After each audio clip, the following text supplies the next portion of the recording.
Bismillahirrahmanirrahim. Assalamualaikum warahmatullahi wabarakatuh dan salam sejahtera. Saya Faiza Rusyanti binti Tajuh Arus, statistician daripada Jabatan Perangkaan Malaysia. Pada hari ini ingin berkongsi hasil kajian saya yang bertajuk Identifying the Keywords of Online Economic News in Malaysia through Text Analytics. Pembentangan ini akan terbahagi kepada 10 bahagian seperti di paparan. Untuk makluman ahli Kolokvium sekalian, pada masa kini, media massa, media elektronik dan juga sosial memainkan peranan yang penting dalam kehidupan kita seharian, terutamanya bagi mendapatkan maklumat.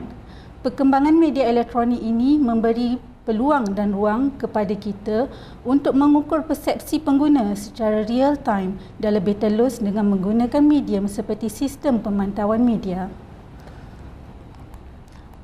Agarwal et al. Telah mengenal pasti pelaksanaan analisis sentimen boleh dilakukan dengan mengkelaskan sentimen negatif dan positif untuk penambahbaikan proses pembuatan keputusan di peringkat sektor kerajaan. Sehubungan dengan itu, DOSM telah membangunkan projek STAT BDA bermula pada Disember 2016 dengan salah satu inisiatifnya adalah Public Maturity Assessment on Official Statistics atau PMOS. PMOS dibangunkan untuk mendapatkan maklumat komprehensif persepsi media terhadap produk-produk keluaran DOSM. Maklumat ini digunakan oleh DOSM untuk mengambil tindakan segera berdasarkan persepsi dan reaksi orang awam. Seterusnya di paparan adalah beberapa analisis yang terdapat di dalam sistem media intelligence, iaitu sistem yang terdapat di dalam inisiatif PMOS. Contoh analisis yang disediakan adalah top person dan top issues mengikut topik yang ditetapkan, media share dan analisis sentimen, di mana analisis ini terbahagi kepada dua kategori, iaitu yang pertama adalah berdasarkan tajuk berita dan yang kedua adalah berdasarkan influencer. Analisis berikutnya adalah ontologi dan juga cluster issue. Berdasarkan sistem tersebut, terdapat beberapa permasalahan yang perlu diatasi oleh DOSM, iaitu yang pertamanya adalah keperluan berterusan DOSM untuk memantau persepsi yang dikeluarkan oleh media dan pengguna produk jabatan. Yang kedua adalah peningkatan trend menggunakan tajuk yang catchy untuk mendapatkan perhatian pembaca. Yang ketiga adalah untuk menarik perhatian pembaca supaya membaca berita dalam talian secara komprehensif seperti mana membaca surat khabar. Dan yang keempat, sistem sedia ada adalah secara langganan dan memerlukan alternatif untuk mendapatkan maklumat-maklumat berita dari dalam talian ini. Secara umumnya, kajian ini bertujuan untuk mengenal pasti keperluan kata kunci atau istilah secara umum untuk menarik perhatian pembaca. Objektif kajian ini adalah terbahagi kepada 4. Yang pertama adalah untuk mengenal pasti kata kunci yang digunakan oleh pengamal media untuk berita statistik dan ekonomi, terutamanya berkaitan populasi. Yang keduanya adalah untuk mengukur persepsi yang dibangunkan oleh media secara dalam talian terhadap maklumat statistik yang dikeluarkan oleh DOSM. Yang ketiga adalah menjalankan analisis kluster dengan menggunakan pendekatan leksikon dan korpus dan membangunkan model topik menggunakan Latent Dirichlet Allocation ataupun LDA. Dan yang keempat adalah membangunkan satu dictionary, iaitu senarai kata kunci berkaitan populasi. Seterusnya dari segi metodologi kajian, kajian ini adalah menggunakan Media Intelligence Portal untuk topik population 1, di mana jangka masa yang digunakan adalah dari 1 Januari 2017 sehingga 31 Disember 2018. Analisis yang dilakukan adalah terhadap dua jenis analisis, iaitu sentimen dan juga isu kluster. Seterusnya dari segi literature review. Odin et al. Menyatakan pelombongan teks adalah proses analisis untuk memperolehi struktur dan maksud tersirat dari data jenis teks. Nunley et al. Pula mendapati analisis teks dapat mengeluarkan sentimen dari pendapat pengguna. Manakala Zamasyari dan Nurwidiantoro pula menyatakan berita dalam talian mempunyai keupayaan untuk mempengaruhi pembaca umum berdasarkan ayat di dalam artikel yang disiarkan. Manakala Allahyari et al. Pula menyatakan kluster berfungsi untuk mengkelaskan kumpulan mengikut persamaan dokumen di dalam satu folder. Yatim et al. Mendapati analisis sentimen berdasarkan leksikon mempunyai polariti positif atau negatif. Camps et al. Pula memaklumkan analisis leksikon adalah pendekatan non-machine learning, manakala kesesuaian penggunaan LDA dinyatakan oleh Blair et al. Dan juga Liu.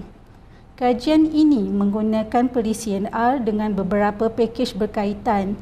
Pelombongan data jenis teks digunakan untuk mendapatkan data berstruktur dan kekerapan bagi setiap istilah. Analisis kluster pula dilakukan untuk mendapatkan kumpulan istilah yang sama berdasarkan nilai K-means. Model topik adalah menggunakan kaedah LDA bagi mendapatkan cadangan topik, manakala analisis sentimen dilakukan untuk mendapatkan sentimen negatif dan positif. Seterusnya, dari segi pengumpulan data, data yang digunakan adalah berbentuk teks atau TXT. Jumlah data adalah sebanyak 932 berita daripada 20 folder. Berita ini diperoleh berdasarkan kata kunci yang telah dimasukkan oleh pegawai berkaitan di DOSM. Untuk analisis statistik pula, pelombongan data teks adalah menggunakan carta alir oleh Kadim et al. Dengan melaksanakan analisis melalui 4 fasa, iaitu pra-pemprosesan, contohnya membuang penanda bacaan seperti noktah, bracket dan lain-lain lagi. Fasa kedua adalah term weight, iaitu memasukkan pemberat mengikut nilai teks yang diberi. Manakala fasa ketiga adalah fasa pengurangan dimensi, di mana dilakukan untuk menukarkan format kepada vektor untuk mendapatkan dokumen term matrix. Manakala fasa keempat adalah performance evaluation untuk mendapatkan nilai kekerapan setiap istilah.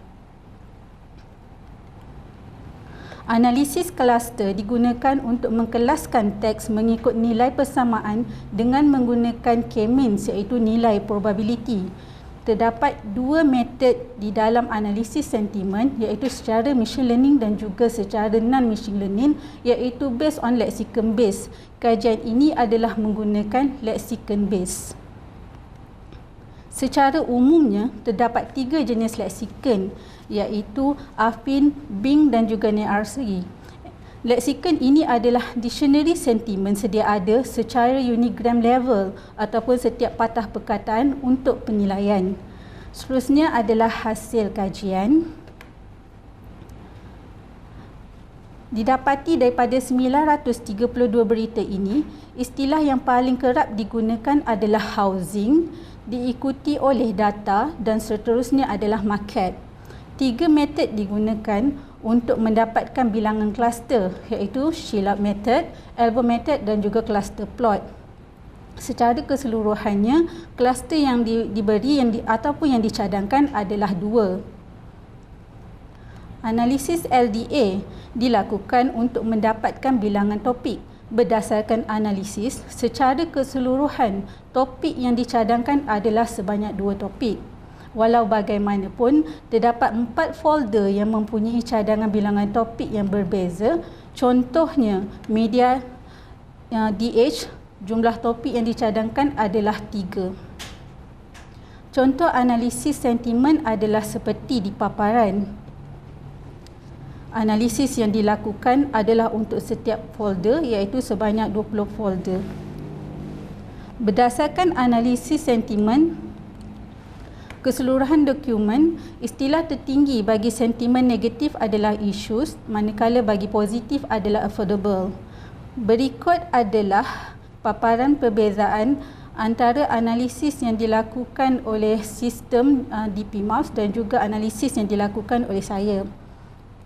Didapati istilah atau kata kunci mengikut sentimen adalah lebih jelas menggunakan kaedah leksikon. Manakala dari segi frekuensi kata kunci, mengikut sentimen juga adalah lebih jelas melalui paparan carta bar. Paparan kluster isu di dalam sistem PIMAS adalah isu yang terdapat di dalam sesuatu topik, manakala analisis yang dilakukan adalah bilangan kluster yang terdapat di dalam setiap folder. Contoh kluster isu di dalam sistem PIMAS adalah seperti di Carta Pi, manakala berdasarkan kajian, didapati kata kunci kerap yang digunakan oleh semua berita population adalah growth, statistik, billion, economic, million, government, economy, income, people dan juga data. Seterusnya adalah dari segi limitasi kajian. Limitasi kajian ini terbahagi kepada dua, iaitu yang pertama adalah dari segi sample selection, di mana berita ini hanya menggunakan bahasa Inggeris, jadi berita utama seperti bahasa Melayu tidak ada di dalam analisis ini seperti berita harian, sinar harian, harian metro dan lain-lain lagi. Manakala dari segi metodologi, kajian ini hanya menggunakan pendekatan lexicon base yang lebih menjurus kepada patah perkataan bukan berbentuk ayat. Kajian ini juga tidak menggunakan proses stemming kerana didapati terdapat beberapa masalah linguistik di mana beberapa patah perkataan akan menjadi sedikit keliru, contohnya minister dan ministry.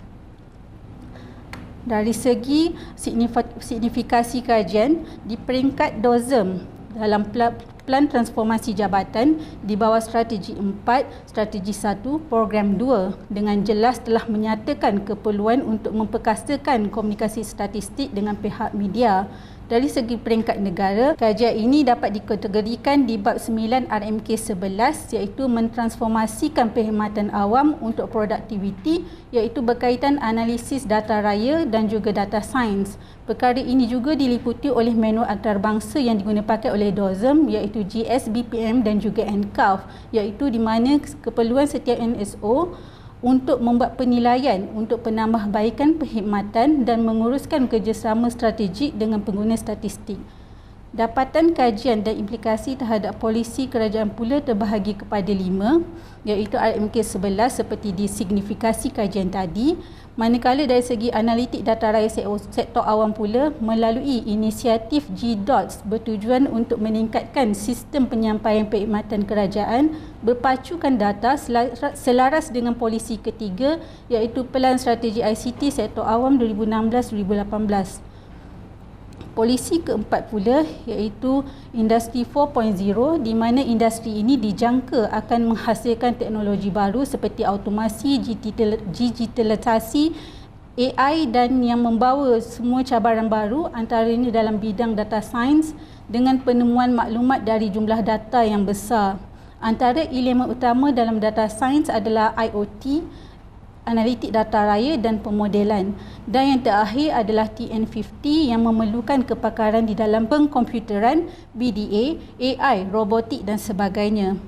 Kesimpulannya, analisis sentimen amat sesuai digunakan pakai untuk mengkaji degree of happiness pengguna perkhidmatan kerajaan umumnya dan pengguna statistik khususnya terhadap produk-produk keluaran statistik. Melalui analisis ini, senarai kata kunci atau istilah yang sering digunakan pakai dapat digunakan oleh pasukan media.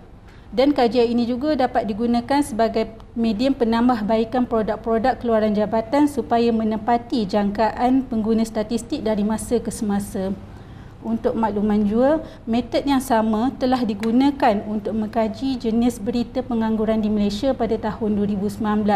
Didapati sebanyak 40% isu pengangguran adalah jenis friksional dengan isu utamanya adalah keperluan kerajaan untuk mengkaji kesesuaian subjek pembelajaran di universiti berbanding keperluan kemahiran yang diperlukan oleh pemain industri di Malaysia. Itu sahaja daripada saya. Sekian, terima kasih. Assalamualaikum warahmatullahi wabarakatuh.